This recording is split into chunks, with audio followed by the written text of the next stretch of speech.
Somewhere near your home, there's an invisible line. On one side of it, only a house is legal. On the other, a shop, a tower, a warehouse. Nobody has ever seen the line, and everyone obeys it. Who drew it? You'd be forgiven for thinking cities just grow. Shops find the busy corners. Houses find the quiet streets. That model isn't wrong. Markets really do sort themselves. It's incomplete because before anyone builds anything, a map has already decided what's allowed on that exact patch of ground. Let's trace the map. First layer. Every parcel in your city sits inside a zoning district. The district points to a code.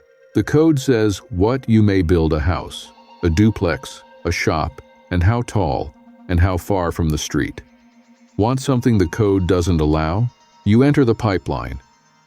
An application, a staff review, a planning commission, a council vote, and if you lose, about 10 days to appeal. Second layer, where the map came from. In 1915, a Manhattan tower called the Equitable Building stacked a small city of workers onto a single acre and cast a shadow so large that neighboring owners got their taxes cut. It was the last straw. 1 year later, New York adopted America's first comprehensive zoning ordinance. Third layer, the courtroom that made it stick. In 1926, a company called Ambler sued the village of Euclid, Ohio. The new zoning map had cut its land's value roughly fourfold. Overnight, the Supreme Court sided with the map. 6 votes to 3. The opinion put it plainly. A nuisance is a right thing in the wrong place, like a pig in the parlor instead of the barnyard. With that, the invisible line became law in nearly every American city.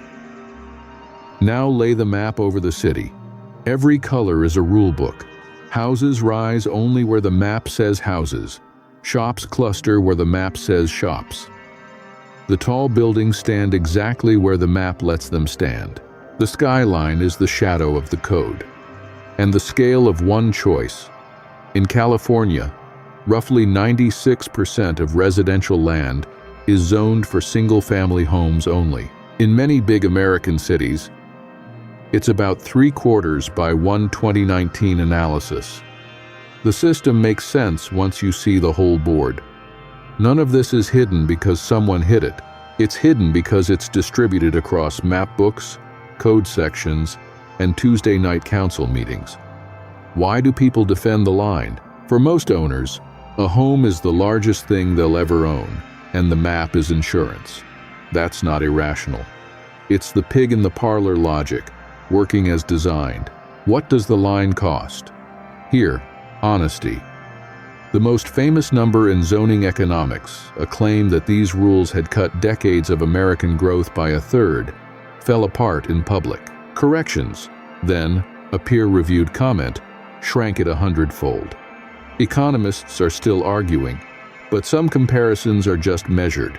Japan zones the whole country with 12 national categories, 13 since 2018, and in 2014, Greater Tokyo started more homes than the entire state of California permitted. And Houston voted against zoning 3 separate times, then grew private deed rules across nearly half the city anyway.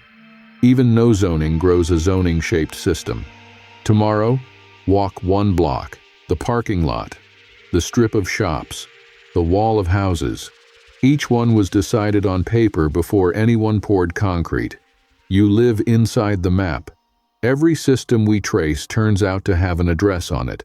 If this changed what a street corner looks like to you, we're mapping more systems like it all season.